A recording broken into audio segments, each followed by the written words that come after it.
Let's go. The Washington Commanders. There it is.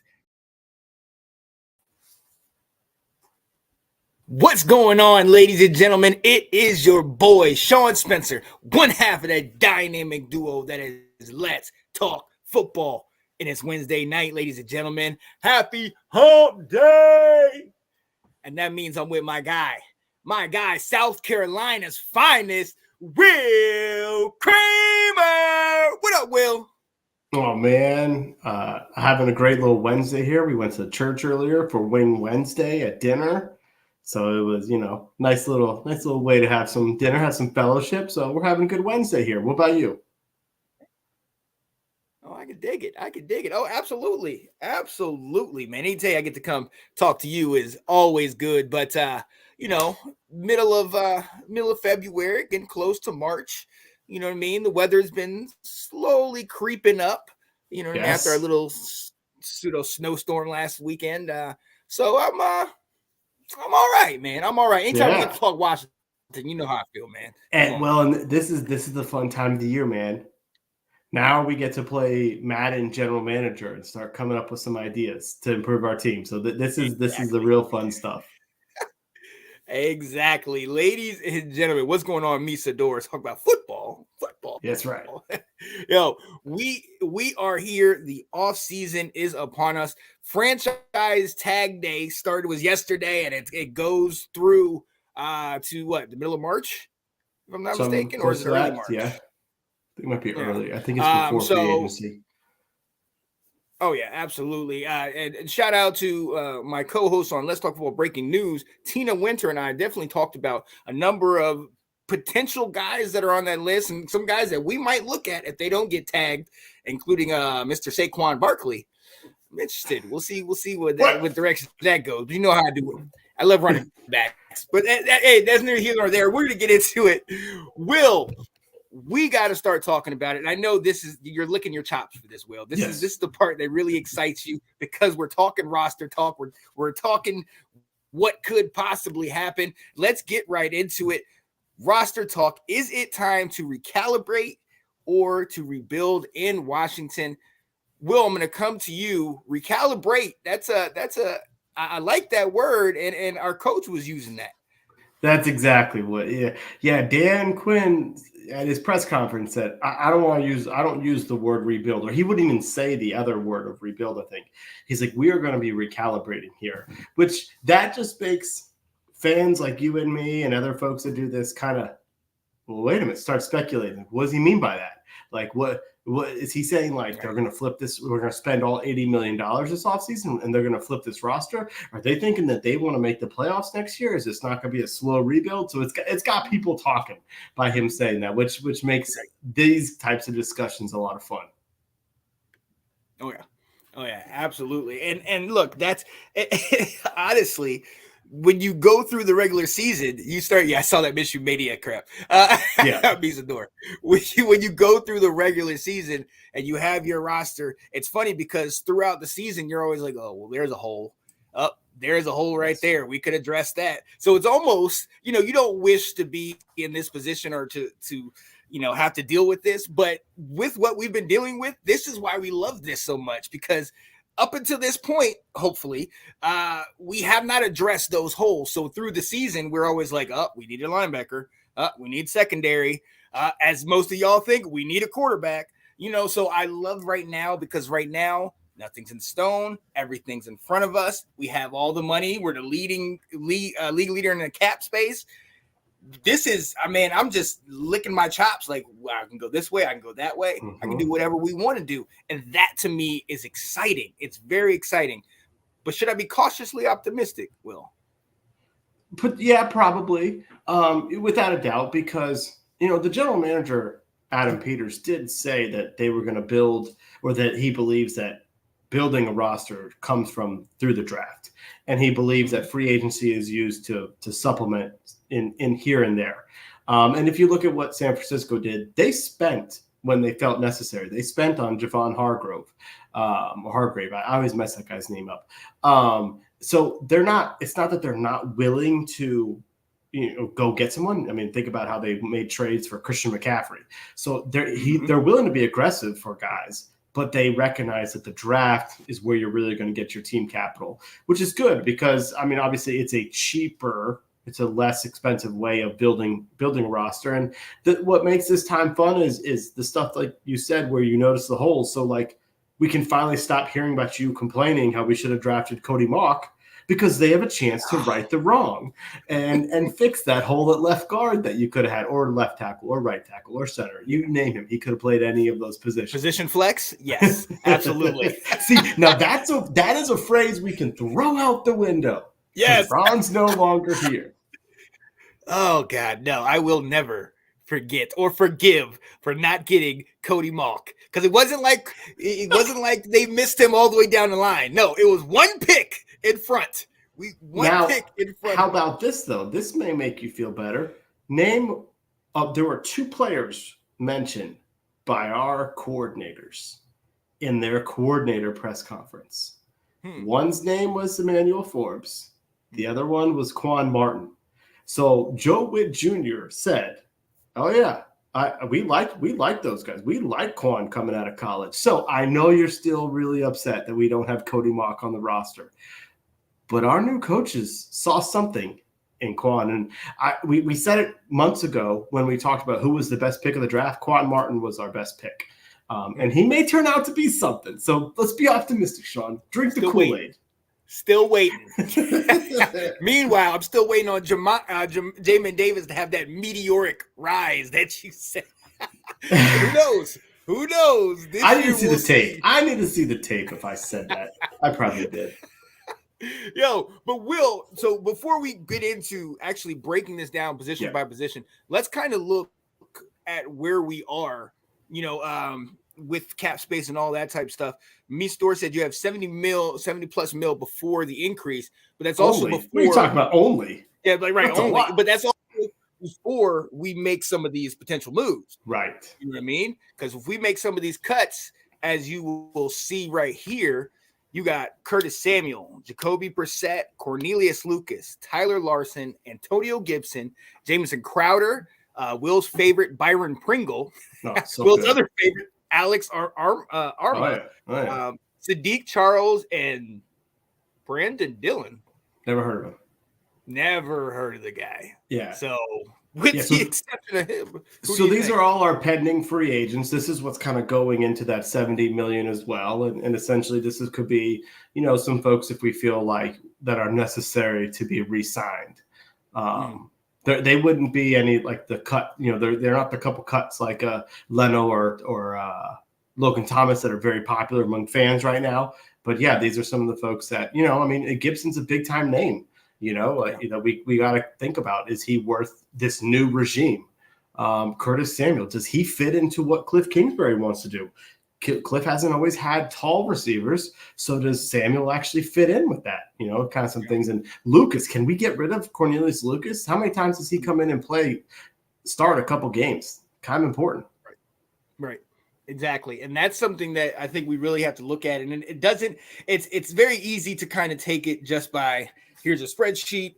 Let's mark this guy off. Oh, look at the cap we got. But like to your point, and how I felt about Lucas earlier in the season, you know what I mean? But to your point, a lot of fans are kind of involved and they're kind of, growing into these guys. But the thing about it, when you look at Lucas, you look at Larson, obviously Larson with the injury issues, both of them going on 33, and Sadiq's younger, but I mean, with Cosme, we know at least that's one person we definitely want to keep.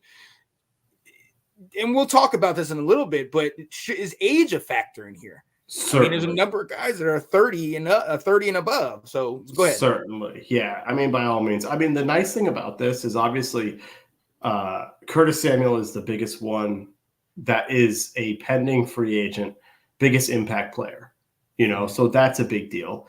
But if you look at the rest of the list, those aren't guys that other teams are looking at going, yeah, I want that guy. The way we've got some names we want from other teams. They're not sitting here going, oh yeah, we got to get Tyler Larson to be our backup center. That's going to be the key to next season.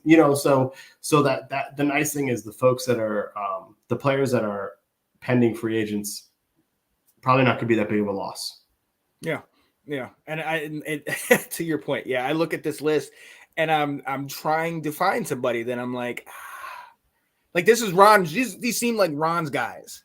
Sure. Like this entire list, you got Samuel, you got Lucas, Larson, Gibson, Brissett, Crowder. Like these are Ron's guys, and for me, I mean, I guess if it fits in one of their systems, maybe we'll see. But will I wouldn't have a problem if we let go of them all. There's not a I mean, single there's person nobody on that list. Yeah. But I'm like, we got to bring. Now there's a name not on here. I'm so kind of surprised. It's Kendall Fuller. Yeah. So we'll get into the corners, and I don't know what the other team is. The new regime's going to be thinking about him. I think that the difference between is it a recalibrate or is it a rebuild? When looking at this roster, we don't know is our coaching staff, all that years of experience on offense with Kingsbury and Anthony Lynn.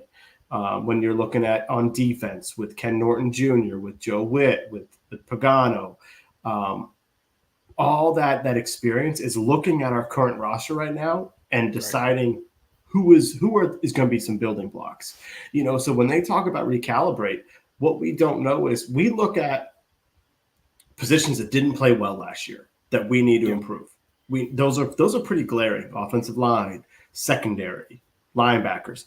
But what we don't know is with what scheme they're going to be bringing in here. Do we have players in-house that fit that? Where they're looking at going, I can do something with that guy. Right. Like a Quan Martin. Does Quan Martin fit into what Dan Quinn wants to do? Or are they too saying, we have got to plug this hole. This hole is big. Mm-hmm. Oh yeah, and we're gonna get into this. Shout out to Corey saying Bucks want to trade Carlton Davis. Why trade the Commanders? I mean, that'd be interesting. And I can tell you no to this, Corey. Russell Wilson, the Commanders, no. That's not. No sir. Not please happening. no. Please no. Right? We don't want any of that. So look, let's dive into it. Let's dive into what it is that we're thinking, what direction we're kind of looking.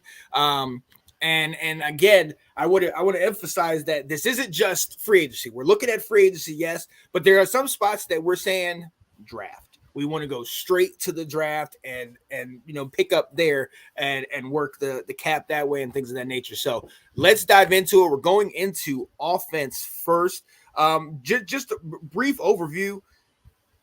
If you were to take one side or the other, honestly, I think the defense needs more attention. But the O-line, one could argue that the O-line is as important as anything that we need to get on that defense. Yes, absolutely.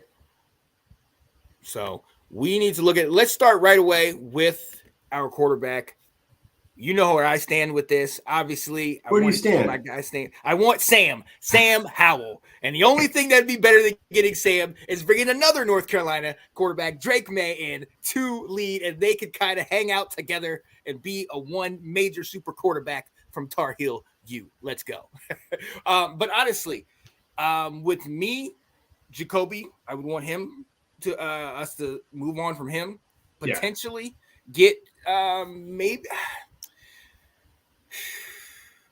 I do want an older head in house. I do want a veteran in house, and the reason being is because at the end of the day, if we get Drake, if we get Caleb, Jaden, whoever we get at quarterback is going to be a young guy, and there's not many QBs that we've seen that have been able to come straight off the boat, a la Dan Marino, and just be great immediately. So.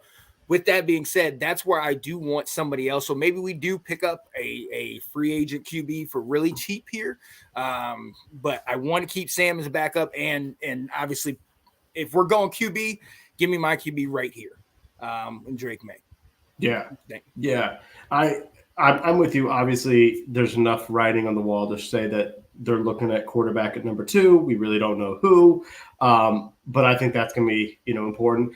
You bring up a good point. You kind of changed my mind because I originally with my notes have said that, Sam's going to be our veteran backup and you can keep Jake Fromm or we can just roll with 2 quarterbacks and go. But you do bring up a good point of like, if you're drafting a rookie quarterback, does it make a lot of sense to have a almost essentially second assistant quarterbacks coach in the quarterbacks room, mentoring these guys? And that's a real good point, because I was thinking, well, you got Cliff Kingsbury, you've got Tavita Pritchard, you have David Blau. Like, why do you need a Jacoby Brissett? Why spend money on that? But if you can get someone who's been around, even that can kind of just talk about processing or just being a professional, that's never a bad thing. So that's a good point. Yeah, I mean, preferably from North Carolina, maybe a Mr. Trubisky. I don't know, but good gosh, no. But I will say this, though. I don't want to spend high for this. Aren't we paying Jacoby like $8 million? Yeah. I don't want that. I mean, especially if we're saying he's going to be your backup, you're basically just a coach in-house, like you were talking about. I don't want to spend all that money on him, and not like we're hurting for cash or anything, but I just think we got to be smart with it, because if we're definitely saying we're either going Sam or we're going with the new guy we're bringing in, then you just want this guy to be essentially a coach or somebody that if it comes down to it and you're down to your third quarterback, then he could come in and at least keep you afloat. So you're saying Taylor Heineke should come back? Oh my God. I said a veteran that wins. I didn't say wins, but I'm going to say it now. Thanks for letting me clarify. That wins, not 7 games. Let's go. No. He won more games than Sam. Oh God. All right, moving on. Will, I'm going to come to you on my position. Obviously, we know Brian Robinson. That's what we can. That's as certain as we can get. Is Brian Robinson staying? Gibson most likely out. They just drafted Rodriguez last year, so for all intents and purposes, he's most likely staying here. Another one on that list that we brought up, Alex Arma, the fullback, somebody that you talked about last year. What do you do with this? Do you no idea. Elsewhere, or?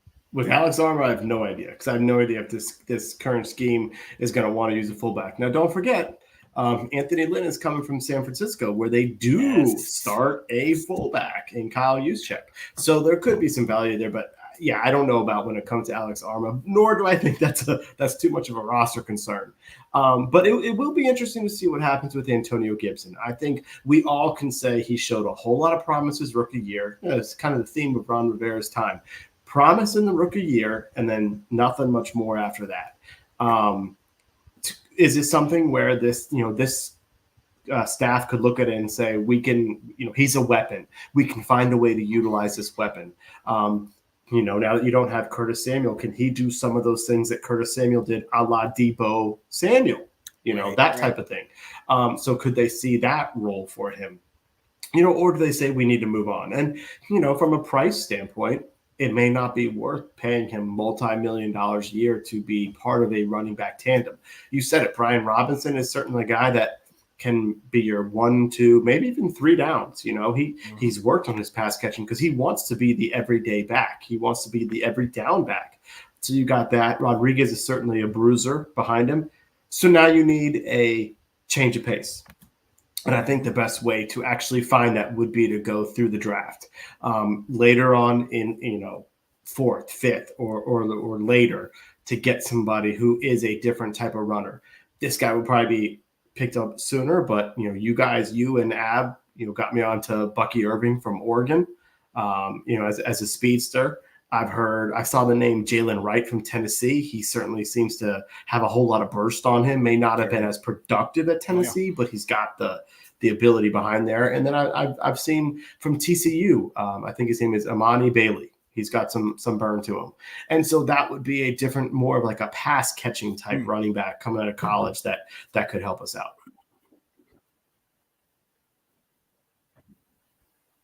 Yeah. Yeah, no, and Bucky Irvin is definitely one of the guys that has caught my eye watching what's it called, Oregon in the Pac-12, and another one, Dylan Johnson. I believe he's a junior. I think he's coming out. He was the Washington Huskies running back. So between that and then maybe you get a Blake Corum, maybe you get some of these guys. I think the draft at running back is going to be very rich. I think we can get some guys where we won't have to spend up to get them. But I also want to look at in free agency. And again, we don't know if these guys will get picked up or not. But somebody that I think had a resurgence this year, Devin Singletary. You talk about a change of pace, somebody that can do run and also receive. I think that would be a nice little solid change of pace for Brian Robinson, to where that will open up Brian Robinson to start being able to do other things. Maybe, be catching the ball in the backfield, or have maybe a misdirection, things of that nature. And I think that's something that we're going to need is to. I know Brian Robinson wants to be an every down back, but I do think one of the things that's huge nowadays is making sure that you can save the shelf life of your back. You know what I mean? Yes. Gone are the days where Derrick Henry, where you have one guy, 450 carries, he's your bell cow. You know what I mean? You need a two-headed monster in that back. You need a two-headed monster in that backfield that can give one a breather, give the other a breather, thunder and lightning, if you will. You know what I mean? So that's somewhere where I would be interested in looking at potentially, just in the same way we're talking about with quarterback, where you want experience. That's just kind of where I would want a little bit of experience as well. Yeah, very good point. Oh, absolutely. All right, let's keep it moving to wide receiver. Will, we know about Terry, we know about Jahan. Both of them are staying until further notice. Diami is still on there. Yeah. But you saw the free agency with Brian Pringle and Curtis Samuel, and honestly, both of those, I can't honestly say that I could justify keeping them. I mean, Pringle, he was came with EB and KC, and Jahan Dotson, unfortunately, he has injury issues. I mean, when he's on the field, he's electric, but in the last couple of years, how many times have we been talking about his hammy or his groin or his quad or something that has been ailing him during the season? So it's hard to justify those two. You know what I've talked to you about, going to free agency and getting a Mike Evans or getting some big bodied guy that we had to pay a couple extra dollars to. But if we're going to really go in a direction of let's stretch the field and we need a threat. And Terry, I love him, great guy, but people don't fear him like they fear a Mike Evans. You know what I mean? So that's what I was thinking. What do you think about wide receiver? Yeah, this is going to be really interesting because this is where there's a hole that the fans see that we don't know if the team feels the same way. And with this regime, we have no idea if they want to do the same things that we want to do as fans. Because you said it, we can all say that, well, we don't have a big body receiver. We don't have a home run threat. Do we know if that's what they're looking for? I mean, Cliff Kingsbury, we don't know, is he taking his offense from Arizona, the air raid offense that he brought from Texas Tech, and bringing it over here? Or is he looking to do something different? Did he learn something at Southern Cal he wants to do? Does he just want to, create his roster in a different way? And so that's what I think is going to be interesting with receiver, because obviously we got Terry. He's a steady person. Jahan, we got to figure a way to get him back to his rookie year. Something happened in year 2 that caused his sophomore slump, but he seems to be too talented of a receiver for that to be who he is. So I think we've got two starting points. Diami, as much as I give him some junk, this is a new fresh start for him. It's a new, Bobby Ingram's going to be there as your wide receivers coach, but he's going to be asked to do different things. And so I think Diami's every bit part of your first 4 receivers. He's number 4, but he's a part of it as someone who gets an opportunity he's on the roster. So I'm not getting rid of him. There's some opportunities. Let me start off with in the NFL with some free agents. I would go cheap here. This is where I look at. We actually have a guy that I'd say, hey, bring him back to training camp. I'd love to see it, and that's Jamison Crowder. You and I love this guy. We can't get over the fact that we cut him years ago, but he still made some plays last year. And so I wouldn't mind having Jamison back come on, you want to make the roster? Here's a chance for you to earn it. The other one, I say this every year. He's up in Philadelphia. He came from Atlanta before. He's a UVA product. Olamide Zaccheaus. He's more of a slot guy, so he's not going to take the top off, but he can go ahead and he can make catches when you need it. He's going to be inexpensive, and so he's always someone that I think every year that I'd be like, hey, we should bring it in. Yeah. Where I think there really could be something is in Hollywood Brown. He went to Arizona to play with Cliff Kingsbury. He's going to be a free agent. He's a little bit later in his years now. Obviously, he's not old, but this may be a situation where he's comfortable in the offense and he would want to go to that to keep things going. So that may be someone that I think is interesting to watch. Do you want to take over some, or should I go draft? I just don't want to talk for too long.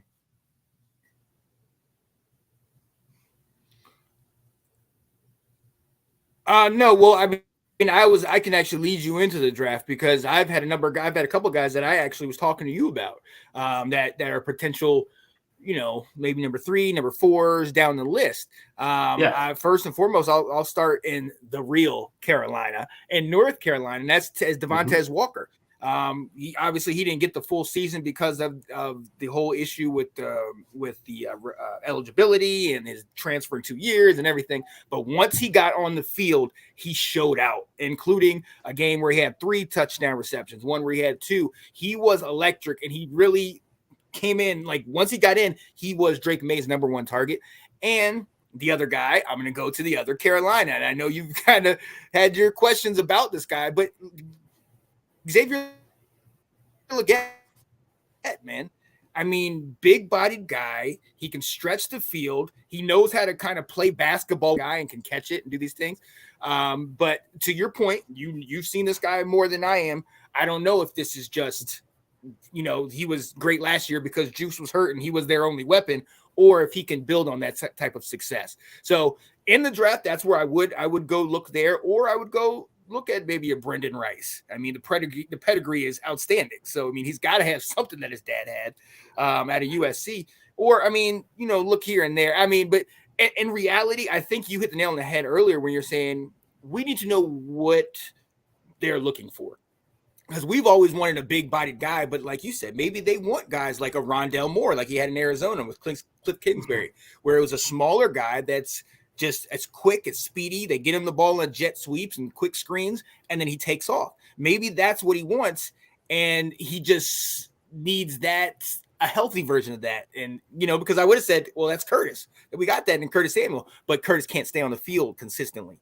So you have to have somebody that's healthy, and I don't want this to be the new command Cardinals, but we might start bringing in a guy. Like, I wouldn't be opposed going back to running back to a James Conner, or now with wide receiver, you talk about Hollywood Brown and also Rondell Moore. So that's where I'm looking at, just because I think that would fit with Cliff. Sure. Well, and the one receiver in the draft that I've been looking at, besides someone who's taller, you and I both really like Brian Thomas Jr., a couple of other guys, but it's someone we've been talking about for the last 2 years, someone that Anthony and Colin have been talking about for the last 4 years. But I mean, I'm hearing some great things out of the Senior Bowl about Ladd McConkey. I've heard it. How he's basically uncoverable, and you're talking about trying to get that Wes Welker type in there. You're talking about trying to make sure that we have the, someone who could just catch a first down, move the chains. And if we don't need to get that big time body, I don't know. Ladd McConkey may be someone to pick up, although that's someone that I would say, hey, 3rd round, 4th round, I would be thrilled to get someone like him. But if he keeps having all this hype, Ladd's not going to drop that far. He's going to get picked up, in the 2nd round or early 3rd, and that may be earlier than what we really need to be spending on a wide receiver to overhaul this roster when we have some additional, bigger moves. Oh, yeah, absolutely. And look, I've heard it too. You and I have talked about it throughout the season. Like, oh, man, Anthony Collin, they keep about this guy, Ladd McConkey. This guy ain't nothing. But when Brock Bowers went down, Ladd McConkey stepped up and showed out. And at the Combine, he's proving that it wasn't a fluke, to your point. I'm eating my words, Anthony. I'm eating my words, because you guys were absolutely right. And I'm eager to see it. I want to see if he can be like a Wes Welker or a Wayne Corbett, or if it's like a Puka. The guy has ability. I mean, you see some of these routes. These are top-tier corners that are getting left in the dust, by the way he runs his route. So, yeah, I'm definitely on board with that. Yeah. Yeah, buddy. Let's go ahead and move on down the list. Well, I'm going to come to you on this one. Tight ends. We know about our guy Logan Thomas. Again, dealing with injuries and trying to come back from all that. What are your thoughts on this, man? Do we need to move on from him? And are we looking tight end in the first round? No, we are not going after Brock Bowers. As good as tempting as he is, no. But this is the really interesting part of the offseason is what do we do with Logan Thomas? Because he is due in 2024 for a salary increase to make $8 million a year. And if they were to cut him, he is only a dead cap of less than $2 million. So you're going to have a $6 to $7 million savings on Logan Thomas that you could reallocate somewhere else. If we're already going to have $70 to $80 million, you add that on top of it, you're going to be able to get, you're going to be able to put that into a more to a player that maybe it's another starter for you, an impact player. So that's where it's going to be interesting to see what they do. We also got to figure out with this offense again, what is Cliff Kingsbury going to value? He did go out and trade for Zach Ertz. So yeah, I don't necessarily think you want to say that tight end is not valued. People were saying, oh, the air raid, you would need 4 wide receivers. He needs a blocking tight end. Maybe, or maybe he's going to do something different, or maybe he wants to incorporate all of it. There's a couple free agents. A lot of the fans are talking about Dalton Schultz, the dude who came from Dallas, went to Houston, had a pretty good season. Mm-hmm. Who's to see if Houston's not going to, want to keep him around? There's other, pass catchers that people have talked about. Noah Fant, the fact that he really, people don't feel has gotten a real good opportunity. And could he be a pass catching weapon? A Harrison Bryant or Austin Hooper, both guys who were at Cleveland, kind of the same type of player. The guy I want is going to be low cost, very, very low cost. I want a guy from San Francisco by the name of Charlie Werner. All right. He's not going to wow you, but he can do all the little things solid. Okay, he may be your better version of a John Bates. And I want him because coming out of the draft 4 or 5 years ago, he was Chris Cooley's #1 rated tight end.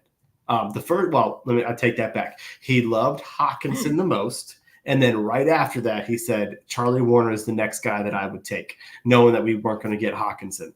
And so I would bring that guy in. And he may know Anthony Lynn's run scheme, just someone who may know some of the playbook things to do. So that would be my first sign. I got some ideas for the draft, but I want you to get a chance to talk.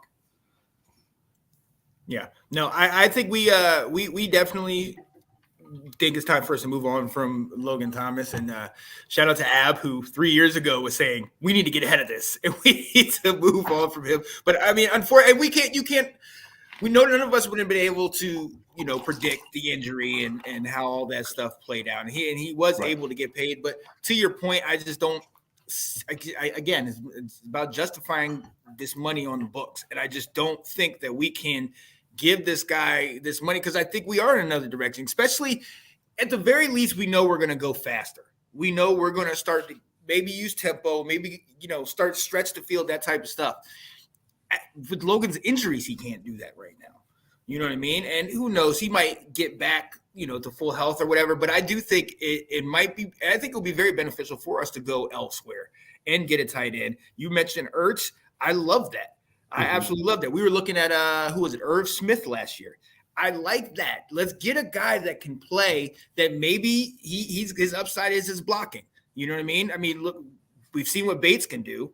You know what I mean? He's a blocker and a possession receiver, but he's not separating from anybody. I still think we need somebody that can separate, and I think we could potentially get that later in the draft. But I'm focused right now as far as us on kind of. I hate to say this, but wiping our hands of Logan Thomas and kind of moving on from him. And I mean, and not even in no ill will. I mean, he's done great for us, but I think his time has kind of come. He was one of those guys that was premier in Ron Rivera's system and everything, and it worked great for that time.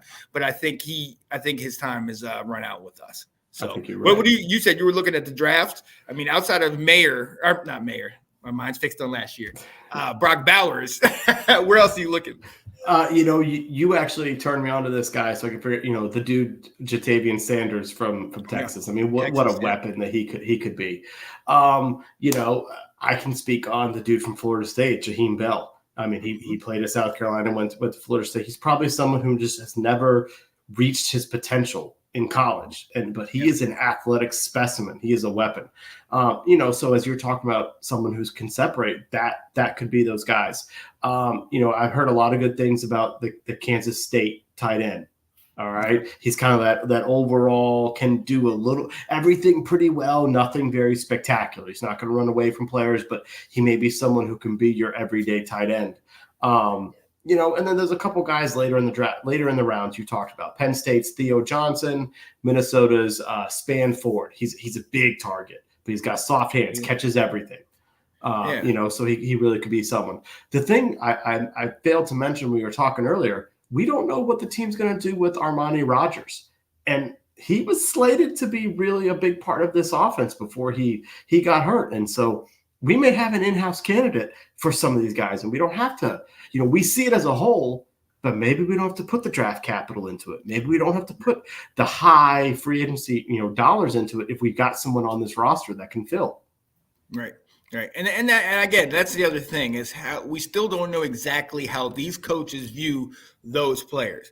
You know what I mean? And if they look at it like we do, they might look at it like Will said earlier, where it was like, we can use them. They have a skill set that we can definitely use and it would, help our offense grow and things of that nature. So we don't know how they're going to analyze these guys or evaluate those guys. Because like you say, we've seen flashes from Rodgers. We've seen it, but best ability is availability. If you can't stay on the field, it's just hard to keep it with that. But I wouldn't have a problem with him. I would not have a problem with him. But I do think we're looking elsewhere at tight end, at the very least for getting depth and everything like that. Let's move right on down to the list on my favorite position, the offensive line. And you saw how many of those guys were either potentially on the cut or free agent list. Cornelius Lucas, Lawson, and Sadiq Charles. I mean, shout out to our guys, Ab and Alex. Ab was saying, in reality, we could get 4 new offensive linemen. Yes. Because Cosme's it. Wiley didn't pan out, and the other guys, obviously injuries. Nick Gates definitely didn't work. Which let me stay right here for a second. 2 years in a row, Will, and I know this is on the old regime, but 2 years in a row, we signed guards and our tackles or something, and both years they failed. Yeah. We got Trey Turner and Adam Norwell, and that was supposed to be everything, but when we didn't catch on that we got him for pennies, and we got him for daggone peanuts, and we saw how that played out. And then this year you get Wiley, who comes over with the enemy from the Chiefs, and then Gates, who broke his leg against us. Mm-hmm. And it's just like, wait a minute. I mean, we've been so focused on us not getting linebackers and secondary that we didn't even think about the fact that, we have talked about it, but it's just, what in the world? That's like, are we the place, the island for lost toys and misfit linemen? Like, right. Come on now. So where would you think? Are we going all draft? Because I could see a vision of us going draft.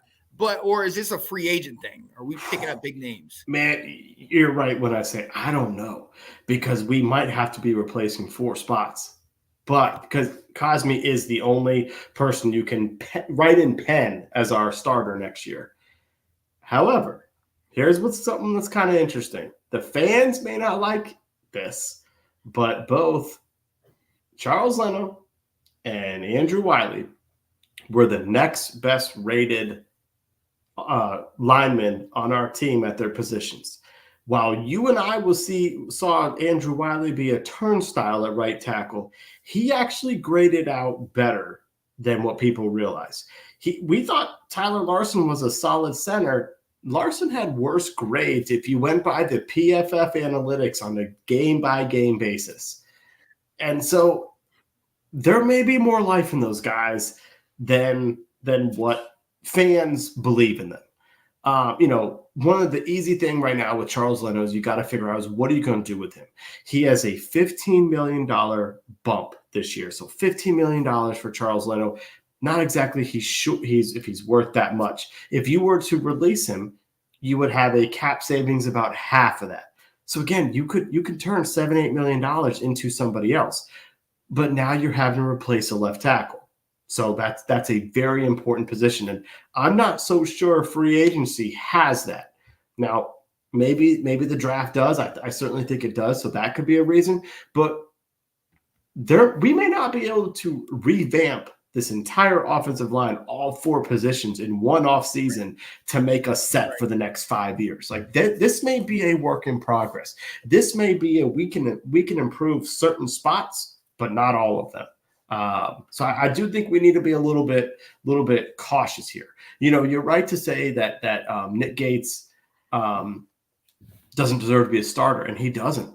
But you can't cut him because he has a $5 million salary and a $5 million cap hit. So you're netting nothing. So you might as well keep him on your roster as a backup because he can be a center, he can be a guard. He's your position flex type player.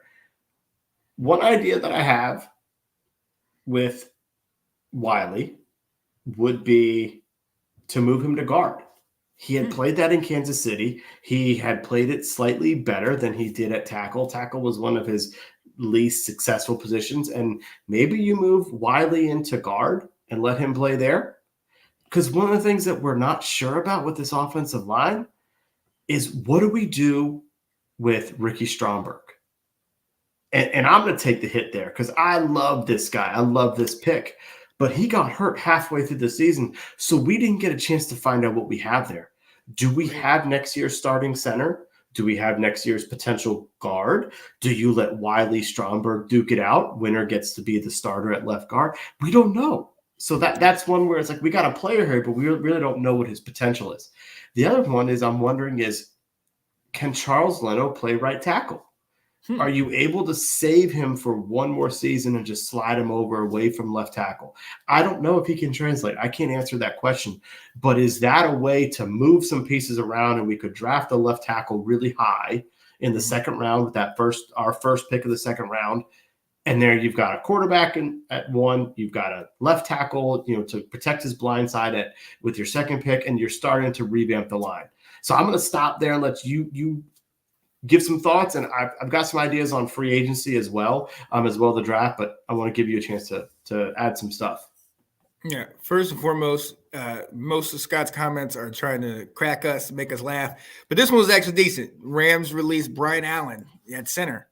Who knows? Yeah. We'll see. We'll take a look at that. This is where I say draft, and I mean, obviously, where I said quarterback, I would have, get it at 2. But if by chance we do trade back, then it's Joe Alt. I want him, that tackle, because to your point, I think everybody in-house, and when I say in-house, I mean in Washington, especially us fans, are saying we want a turnaround. Same thing we had last year when Dan Snyder was out. Then it was like, well, we want to turn around. We want to be better. We want to. And I think to your point and to the point of Josh Harris, that this could be a slow process. Mm-hmm. This could be something where you're going to get a couple guys having to play together for a couple years and maybe struggle together and then learn together. I think the X factor, one of the things you were saying, is our former draft pick, Stromberg. We don't know. We don't know what he is and what he can bring to the table. If he lives up to the expectations that you had for him coming out last year, I mean, that could potentially be a hole that's taken away. We don't know. But I do think you hit the nail on the head with competition.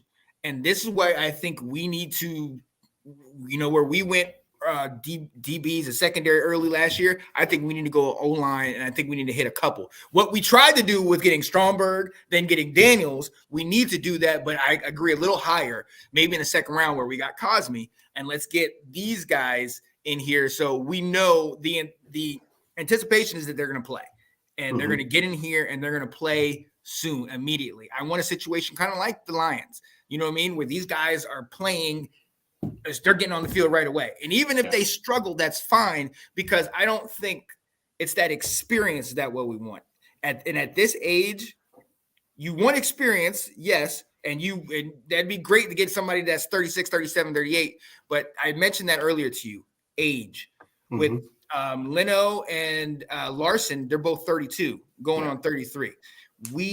If we want this to be something that's going to go not just this year, not just next year, but for the next 10 years, we do need to get younger linemen, and we need to get a number of linemen. I know you guys rag on me all the time because I'm getting 14 linemen, but in my world, we never have to worry about an O-line because it's truly next man up. We're always getting in guys, and they're truly competing with each other. So, yeah, the draft is where I'm looking. I mean, there's a number of guys as we can pick up in free agency that, I mean, could be, I mean, look, Dwayne Brown. I mean, I know he's 38, but I mean, it's solid left tackle. It's going to be a high price. Connor Williams at center used to play with Dallas, and he was with Miami last year. He's pretty solid. Brian Allen is there. Like he's 28. You know, some of these guys are younger guys, so I would be okay with that. But for me, yeah, let's definitely go into the draft and look that way. So you were talking draft. This is Alex. What's up, Alex? Alex. All right. What were you thinking in the draft? Yeah, well, I'm gonna add a little bit of free agency too, because I think you're right. I think it needs to be a combo. We got to figure out what we got with Ricky Stromberg, and can he be around? I think in some capacity we need two bookends, and they both may need to be new. I think that in an ideal world, we're gonna pick in the second round, that first pick, we're gonna pick a left tackle. So we've got a young left tackle for years to come. And that's where I say, you know, can Leno move to right tackle, or is that where we look in free agency for someone who can be a part of that? Jonah Williams of the Bengals. Trent Brown's, I think it has or is going to be cut by the Patriots, although they've got into some major issues. I've heard, I may pronounce this guy's name wrong, Michael Onwenu by New England may get cut as a right tackle. Could he be a possibility? Could we spend some money on a right tackle and then draft a left tackle? And then we've kind of solidified some of the bookends. At guard, this could be something where we do, you know, one of the opposites. Do we spend money on a Jonah Jackson, the top free agent guard coming from Detroit, and really solidify both guard spots there? And then we kind of patch up the tackles with draft picks. Connor Williams is a great name. Cody Whitehair just got cut by the Bears. So there's some guys out there. One thought I had, if you think Stromberg has a chance at left guard, what if you were to get someone from like the Ravens, Kevin Zeitler? He's older, but you're not asking him to play 17 games, but you're asking him to be there, and you're grooming Stromberg to take over at some point in the season if you say Stromberg can transition. So maybe we go that route. And then you can look at center. Where are you getting a Brian Allen who got cut? Are you spending money on a Lloyd Cushenberry, on a Tyler Biadasz from Dallas? Some of these guys, these free agents, or are you picking a Zach Frazier high to be your starting center and move in? You know, I kind of feel like we got to do a combination of use free agency to add a body or two, and then you said utilize the draft for some guards. Cooper Beebe, Christian Haynes, you know, Zach Zinter. Does his injury push him down a little bit so that we're able to kind of come in and get him a little bit later? So this is the chess pieces that they have to figure out. But I'm with you where I think we need to be patient, where I don't know if you can actually fully replace, unless you're playing Madden, I don't know if you can replace 4 starters along the offensive line in one offseason. Yeah. Yeah. And yeah, to your point, you're talking about Connor Beebe. And you know what? Another thing I think we should also look at, I mean, since we know this is going, so we know this is going to be a long-term thing, or at least we kind of hope that we can build something for the future. I think we need to take a little time and look at Zach Zinter. Was it Zinter from Michigan? You know, Obviously he got hurt in the Ohio State game, but he was the heartbeat of that line. And when he gets healthy, he's going to be legit.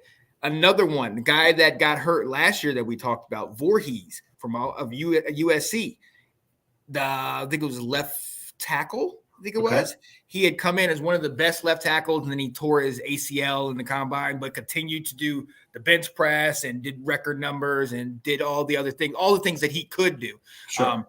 That thoroughly impressed me last year. And I know I talked to you guys about it because that shows that, hey, other people would have been like, oh, it's done. There's no point. There's no point in me doing any of this. But he still wanted to show that dedication. That means he's in it for the long term. And obviously, I don't want to get guys that might have injury history, but there is something about these guys that have been able to fight through it and make their way back, because it's a different mindset. And now you're going in it kind of like, okay, I can work with it. And I know what it takes to get here. So if my counterpart then gets hurt, I can help him mentally along. And that's the experience that I'm talking about, especially with the line. We need people here in-house that are going to know how to handle every type of situation. Because what's the one thing that we've dealt with on the O-line the last several years? Injuries. We've been dealing with injuries a lot and getting that next man up and all that stuff, man. So it's going to be quite interesting.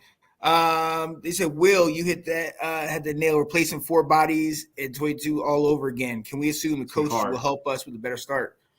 Right. It's going to be hard. Well, so you mentioned Zach Zinter, and I love that name, and I love that idea. And that's where I kind of say we got to find a way to put Andrew Wiley somewhere.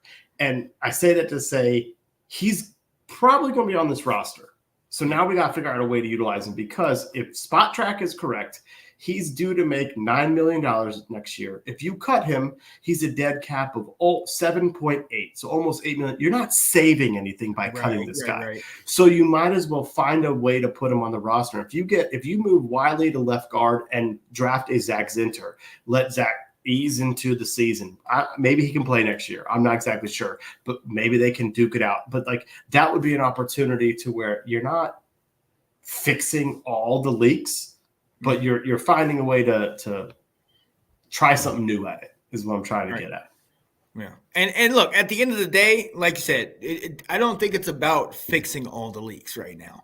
I think right now it's about securing a core, getting a camaraderie, getting a togetherness between these guys so that they are able to play better. I mean, what's the one thing we talked about over the last couple of years, especially in our secondary? Communication. I mean, where else is it more important to have communication along that O-line? Mm-hmm. How many times did we say last year, that they're calling protections and Sam's not listening, or they're not getting back and forth? That needs to be locked down.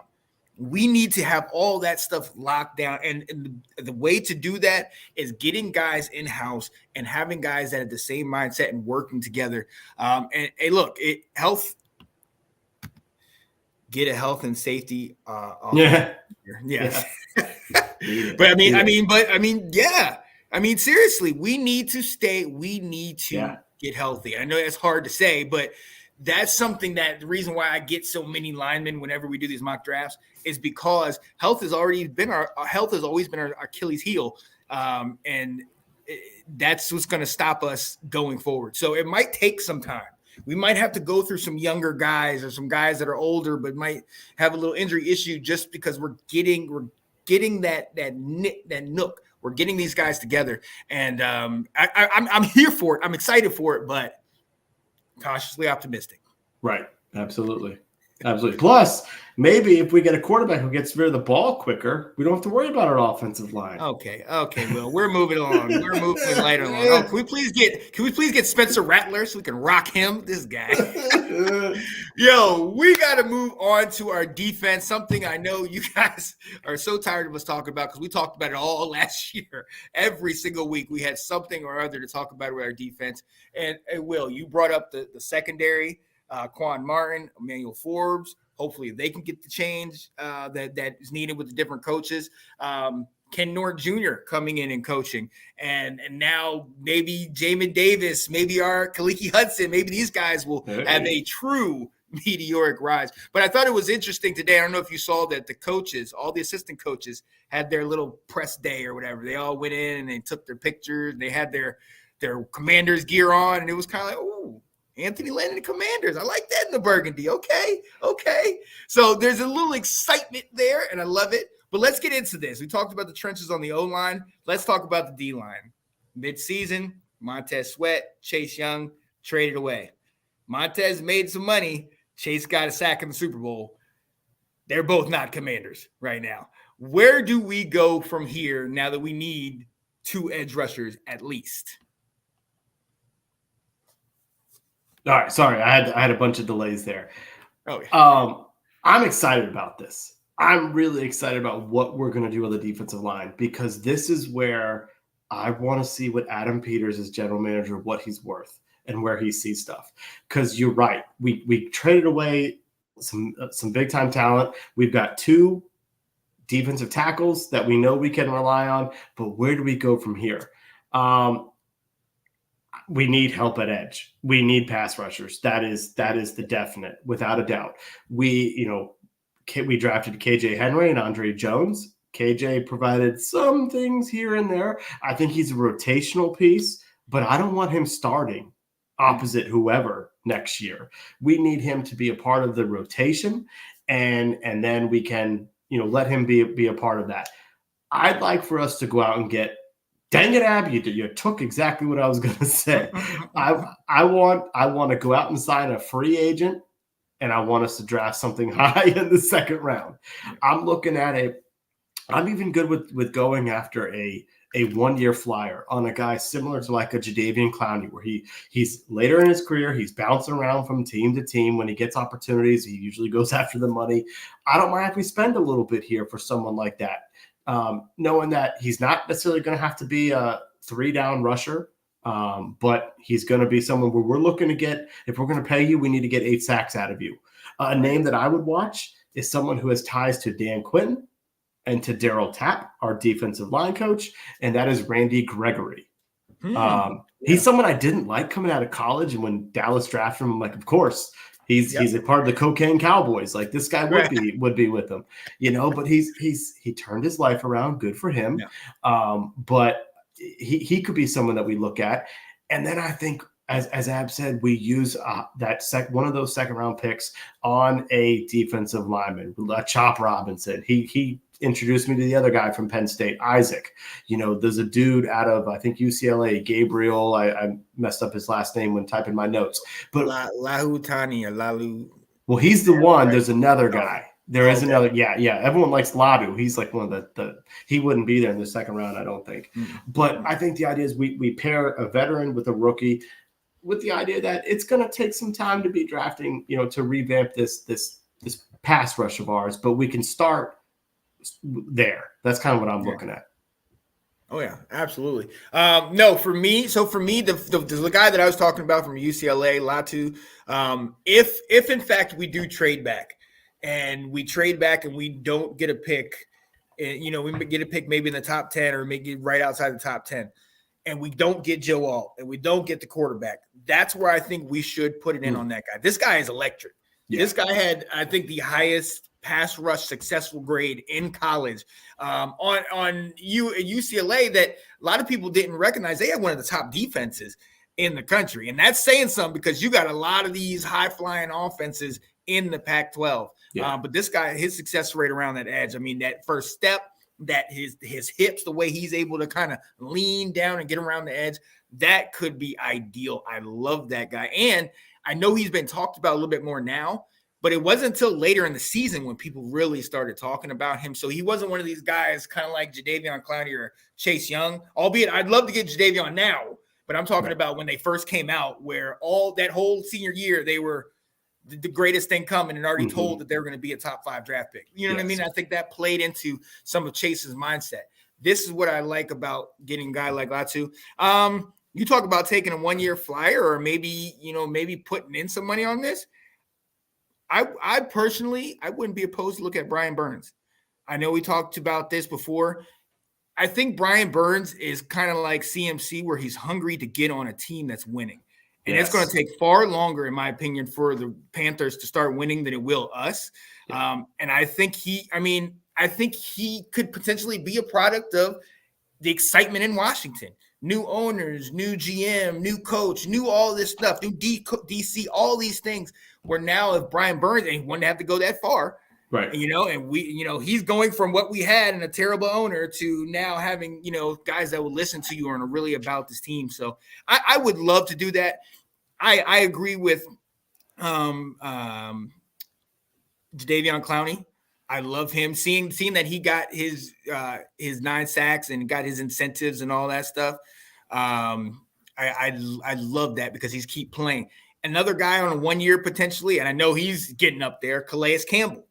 Each of the last couple of years, wherever he's gone, he's balled out for sure. He said Burns is going to cost us. Carolina and tag him. He's going to cost. He's going to cost a lot, but we got the money. If that's where you want to sink the money into. And that's kind of where I'm at. That's where I want to put the money here, where we know the guy's how good he is, and I think let's what's it called? Not premiere him on our defense. Let's spotlight him on our defense. Showcase. You know what I mean? Showcase. Yeah, have him be our Micah Parsons. Move him around. Have him, have him a serious threat and something else on the edge. So I would spend up for that. He's saying, but the draft at least a first. Really? Huh. If they franchise. Oh, him. If they franchise tag him. Yeah, I mean, I don't know. Brian Burns, man, why the hell would you want to stick around Carolina at this point? He could be telling him, don't you dare. Let me get out of here. Type thing. But you never know. They could franchise him knowing that now they got leverage. Yeah. Oh, yeah. Very, very true. But yeah, in reality, I mean, in my opinion, it's like, why have all this money if we're just gonna, one of the things we talked about. Matter of fact, Ab, one of the things you talked about is like we have money and we're still shopping in the bargain basement. You know what I mean? Let's put in some money towards this. I mean, we know we're gonna start gaining more cap by the people we cut. We need a DN. We need a guy that's desperate to get out. We saw what happened to Montez. He was desperate to get out of Washington, and now he leads both teams in sacks for this year. So let's bring in a guy that, I mean, we talked about paying up somewhere, and this is where I would pay up.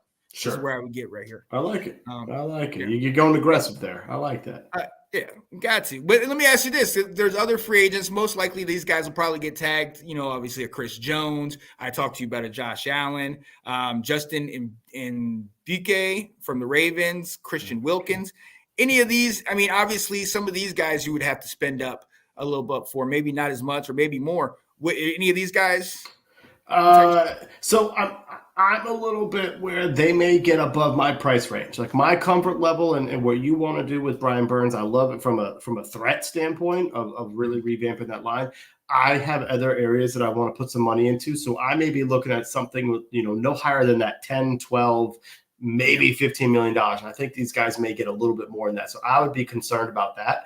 But I'd really like to keep it around like that $10 million range for a veteran. And that's why I'm trying to do like a little bit of a stopgap, essentially. This is your short-term fix as I'm trying to rebuild. Oh, yeah. Oh, I like that. Absolutely. Absolutely. Anywhere else you want to focus on this? On the D-line? Okay. Yeah.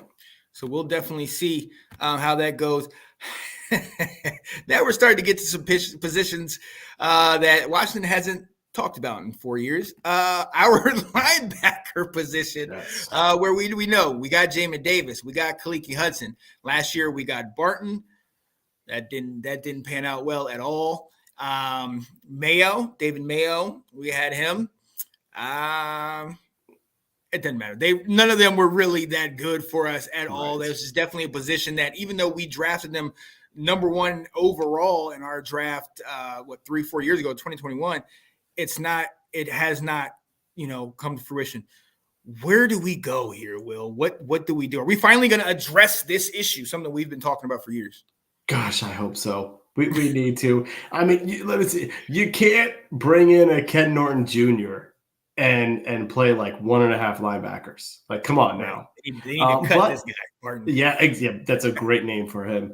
But at the same time, if you look at what Dan Quinn ran in Dallas, he often would start 2 linebackers. So, really don't know what scheme they're going to bring in right now. So it's kind of hard to predict. But you wanted to spend money on defensive line. I want to spend money in the linebackers. Mm-hmm. I want us to go after a big name.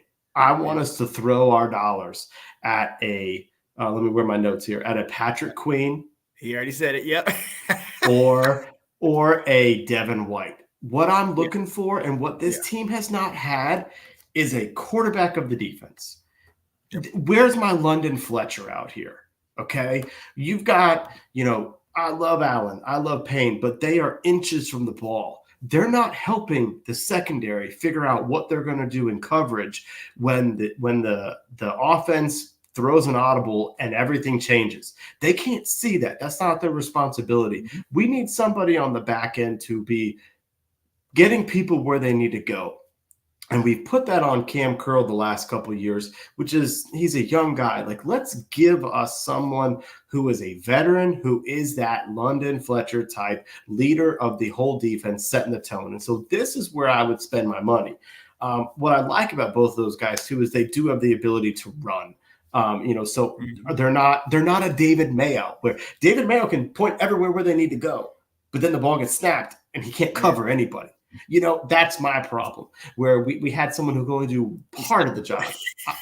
I need someone to do the full job. So I'd like us to spend money on middle linebacker, partly also because while I love some guys in the draft, I love Jeremiah Trotter, sorry. I would love to bring him in. I don't know if a middle linebacker can come from college, if you're drafted even in the second, third round, and immediately be a starter in the NFL. Immediately be that leader of the defense. I think that's where we put Jamin Davis at a disadvantage when we did that. We forced him to slide over and learn how to read everything, call everything, and play the game and read and react. And so I would love to get one of those guys, and I don't even mind if we did get someone, depending on what type of scheme we're running, if we need to. But I think we put the money in on inside linebacker, and then we can find somebody else in the draft as an outside linebacker to help revamp. I think, is your guy Gray from North Carolina, is he an inside or is he outside? He's inside. Okay. But you talk about needing a year or two. I mean, our defense was the worst part of our team. And I mean, we had Gene Chizik as our DC over the last couple of years, but you're still talking about a team that gave up. And I know he's not the only one on the team, but nonetheless, you talk about a team that gave up 40 points in the fourth quarter at Appalachian State. You know what I mean? Defense has not been one of the things that we've been known for the last couple of years. However, he can play, and there's another guy on there, Myron Murphy or Miles Murphy that played edge, that could be a pick that we could get later down in the draft. But he has been moving up recently. But yeah, in my opinion, I'm kind of similar to you on this one. And as a matter of fact, this is one of the things I said last year, and I love this one. I like Wagner, this idea too. Get a 1-year deal for Wagner. I wanted him last year before he went to whatever, the Rams or wherever he went last year, and I wanted to bring him in just for that leadership mentality. You know what I mean? Just he if he plays all 17, that's great. But I would mainly want him in there to kind of right the ship in the locker room and have everything like that. I love. Let me jump in because it's a perfect to like. I would say if we go spend money on the defensive line, if you go get a Burns, if you go spend money on an edge, Wagner's the perfect guy because he's not going to cost as much. And like you said, then you draft Trotter in the third round, and you've been able to you're helping everything. So I love that idea of what you're saying, Sean, and what Abbas said. Sorry, keep going. Pay whatever for Queen, 6-year deal. Alex wants him too. Oh yeah. No, but yeah, I definitely think you need to. This is a place where we've struggled for so long. You need to get a guy in here that is a vet, a guy in here that can run this thing by himself if necessary and just put everybody in the right place, but also wreak havoc.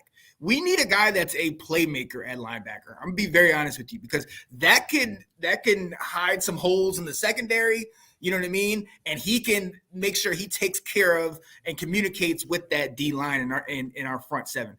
That is huge. And I'm excited to see who we bring in because, like you said, Dan Quinn, Joe Witt Jr., we know their pedigree. We know what they've been able to do. But I'm all about it. If we spend up here anywhere on defense, I would be good. But I'm eager to see what Dan Quinn does because we look at some of those names on that defense that were from last year. Obviously, you got the Myles Garrett and Trayvon Diggs, and Diggs got hurt most of the year. Randy Gregory, some of those guys.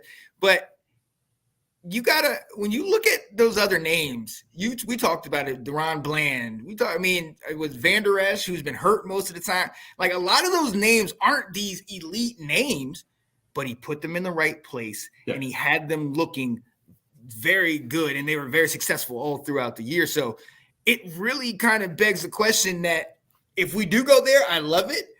But do you think that, again, we don't know what they're thinking, but do you think that's what they want to do? Do they want to spend money on that? Or do they say, hey, we know we can turn this subpar defense into an elite defense just with our scheme? Right. You know what I mean? Right. So I think that's the things, those are the X factors that we don't know. But I'd be eager to see kind of where they go with that. I'd love yours getting Queen in the draft, but we'll see. Absolutely. Well, and let's give this guy benefit of the doubt. We've dogged him for 3 years now. Can Jamin Davis get some proper coaching finally?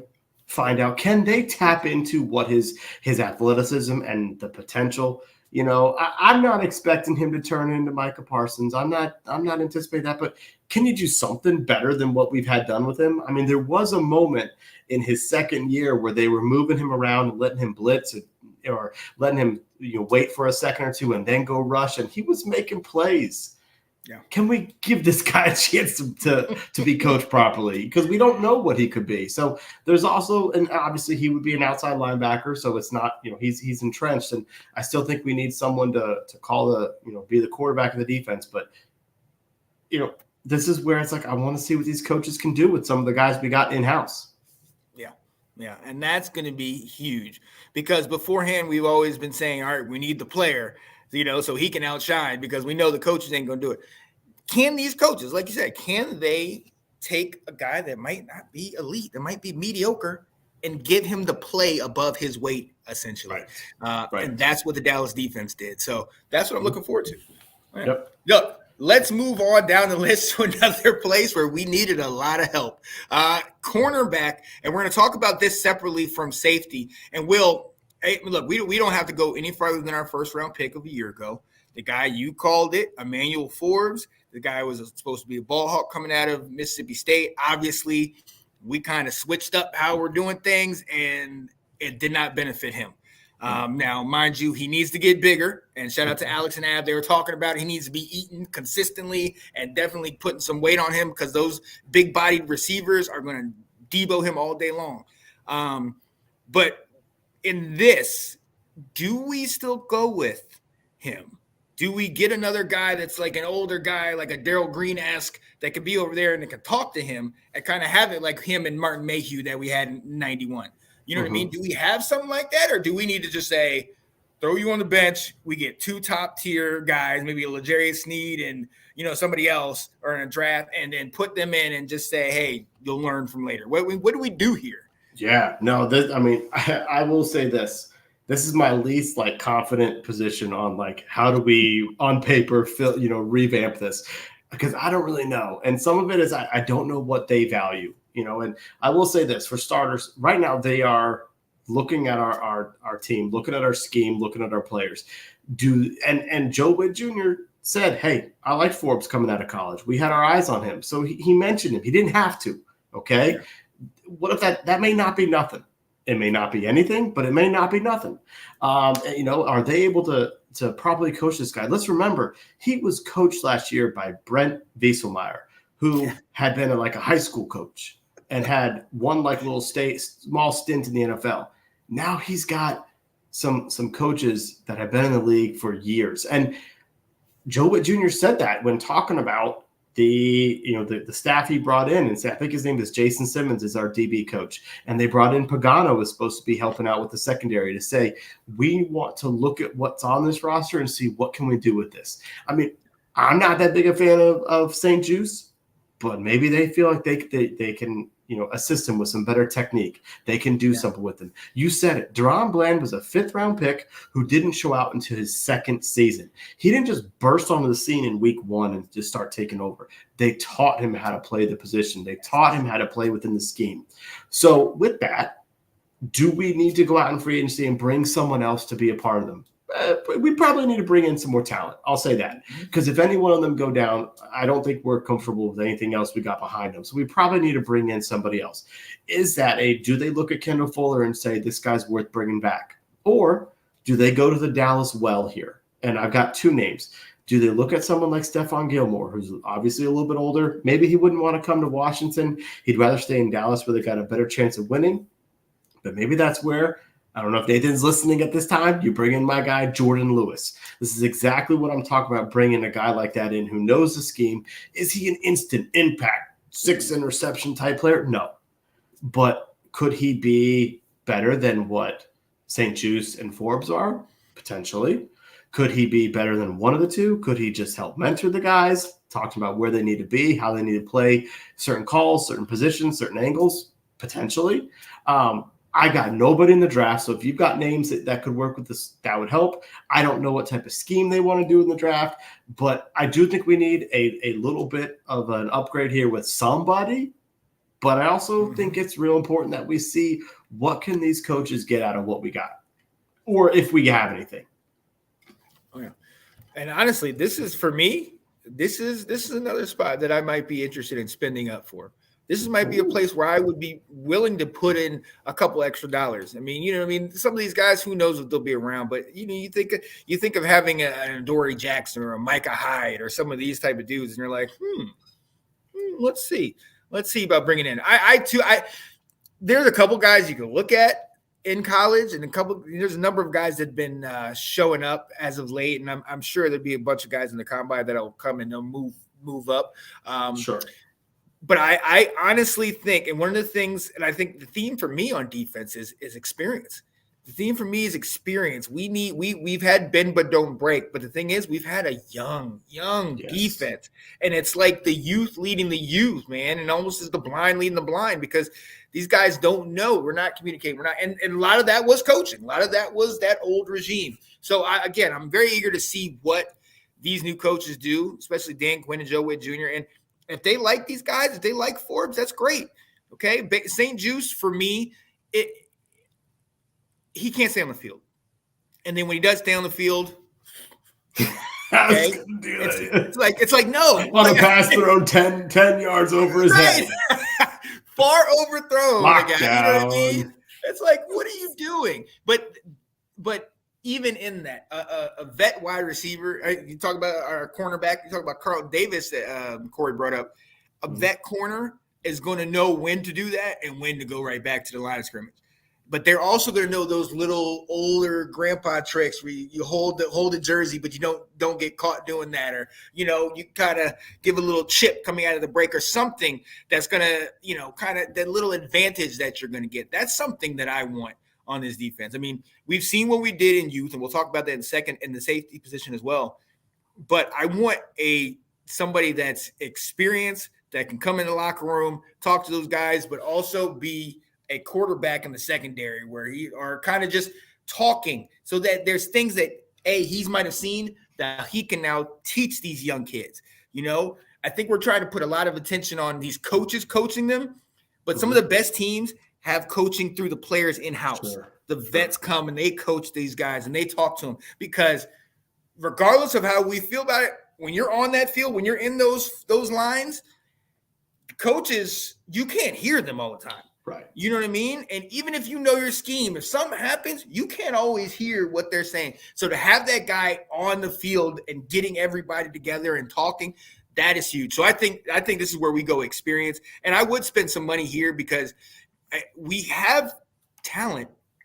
We just have to be able to harness it and get these guys together. So Joe Witt Jr. is going to help that. Dan Quinn's going to help that. But also I want a guy on the field.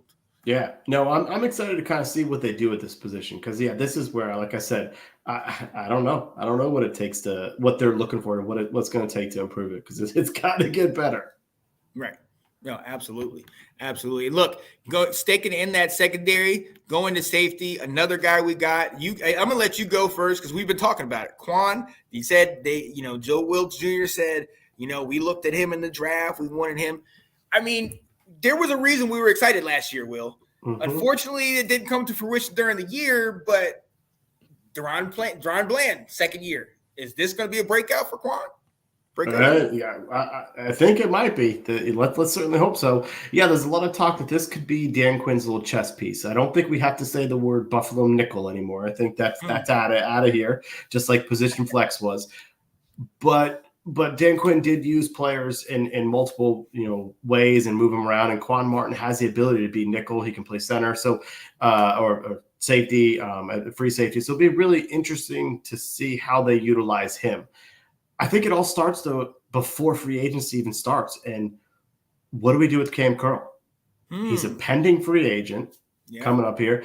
You could franchise him if you want, pay him a lot. He wants to get paid. He has not shied away from saying he wants his money. I think Ad brought up a good point when he said, hey, he was good in Ron's scheme and Jack Del Rio's scheme. Do we know he's going to translate into this scheme? Right. We don't. Right. I do hear a decent amount of the media talk about him in good ways. Makes me feel, I heard one of them say, hey, good players, you don't let good players leave your building. So they must see enough to say this guy is just a good player regardless of, scheme. So it'll be interesting to see what do they do with him, because that's going to have a big ripple effect on, are we replacing a body? Because, after that, Derek Forrest was out hurt last year. He'll be back. What type of role can he play for them? Quan will be part of this. We got Percy Butler. I'm not high on this guy. He's a body to me. I love Jeremy Reeves. He's he doesn't seem to get on the field a whole lot. He's a great special teams player. Could they bring in someone like J-Ron Curse from Dallas? Again, a guy that understands their scheme. Is it going to be someone, you talked about it, coach on the field? Who said that one? Let's see. Alex wants to keep Cam. Yeah, I'm not against it. I don't know what they want to do. But you get someone like a Curse who's not a great player, but he's going to be that extension of the coaching staff on the field to help these guys. Do you look at? I think Darnell Savage is going to be a free agent, and I believe he's had some up and down seasons in right. Green Bay. I don't know if they'd be willing to give him a lot of money, but then he also makes some really big plays for them. Is he someone that could come in? I've heard there's talks of Jamal Adams getting released out of Seattle. Well, if you can't get a top middle linebacker, can you bring in someone to lead your team at the back end in the safety position and go after Jamal Adams? I don't know if I love that move, but just kind of throwing out some options out there. Oh yeah. And Jay, shout out to Ab. He was talking about that on their last show that he was listening to, I believe, a podcast or something that was saying that Jair Alexander, Green Bay's corner, might be coming at the end of his contract. Or there's issues with them and him. Yeah. So that could be interesting. We've seen he shut down Justin Jefferson a couple times in their matchup. So I'd be eager to see that again if we're talking about spending up. I think that the part though that you and I have alluded to this entire time is that they've looked at the roster, but I really want to see them when they look at the guys. What do we have here? Because once they are able to figure out, okay, what do we have here? We have this. Where can this fit in our scheme? Where can Then we'll start to move on and see, okay, now these people are getting tagged. This guy's getting an extension. These guys are getting cut, and these are the things that will start to shake out. So we'll start to make these pictures will start to become a lot clearer. That's right. Want to pay that over is the 16 question. For Curl? If it goes up to 16, but do you want to pay that much for a safety? It's a good question. He probably wants at least 14. Is that right. What they want to do? Who knows? Right. And that's price tags. But what if he's in a different scheme and plays better? He had to play 3 different positions under Jack Del Rio's. What if he's able to just focus on strong safety? Yeah, and that's the other thing. A lot of people on that defense had to do the job of other people.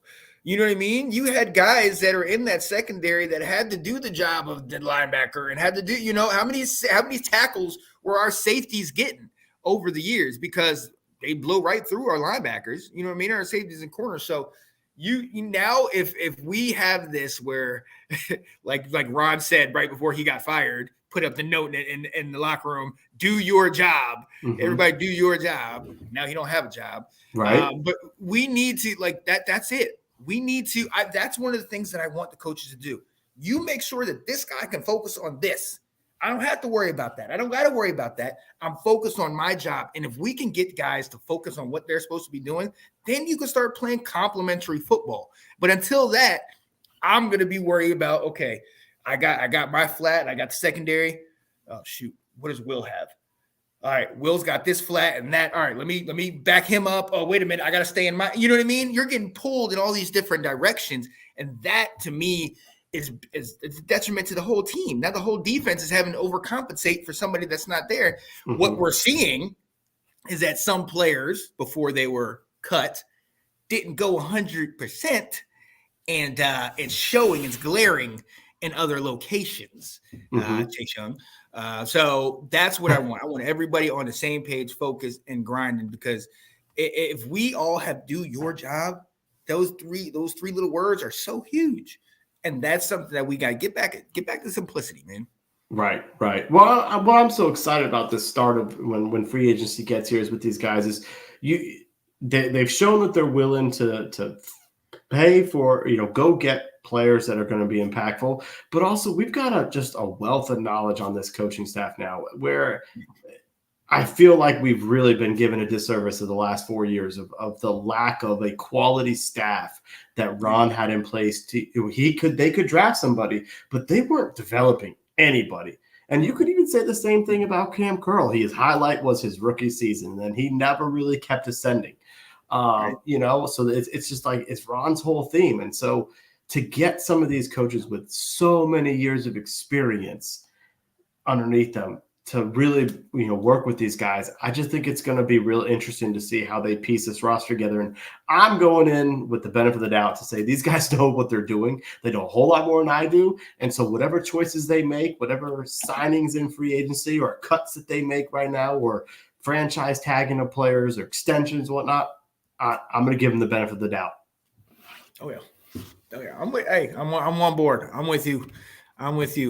Alex said, I doubt Cam will get 16 a year. That would shock me, but you might be right. But if Cam wants that much, I'll let him go. He's a good safety, but not great.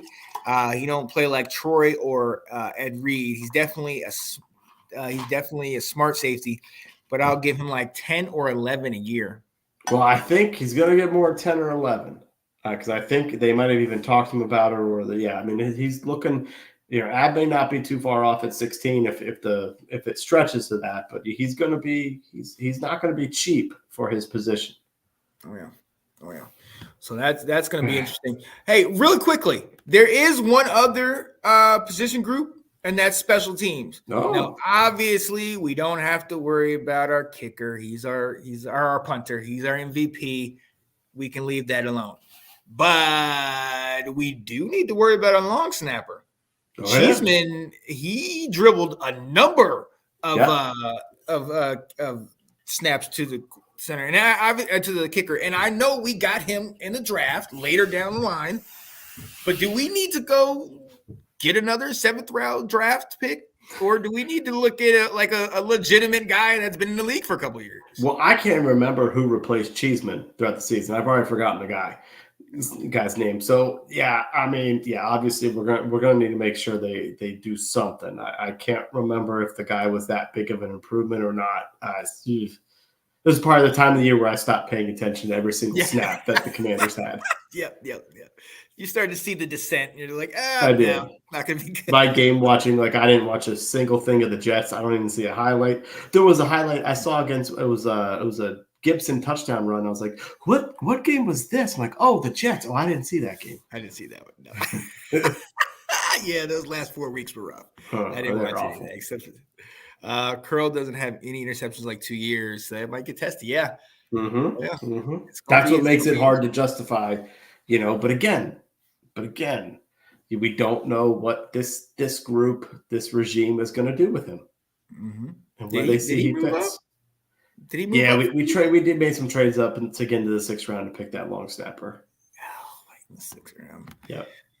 Yeah, it was like 6th round. At one point, they got him because he had the fastest snaps back to the punter, back to the holder. That's why they went and got him. He had of the draft, he was the fastest. He had some great numbers.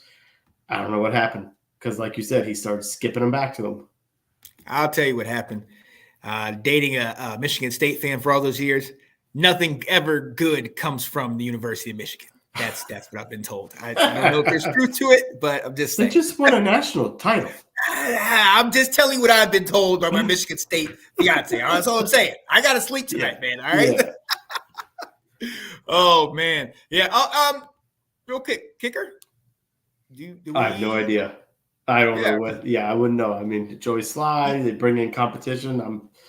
He's got a leg. I mean, he nails 50+ yarders and with ease, but he can't kick a daggone extra point for his life sometimes. So, no. But I'll say this: in Larry Izzo, I trust because I know nothing about the kicking position. Exactly. It's like, oh no, please save us, Larry. Oh man.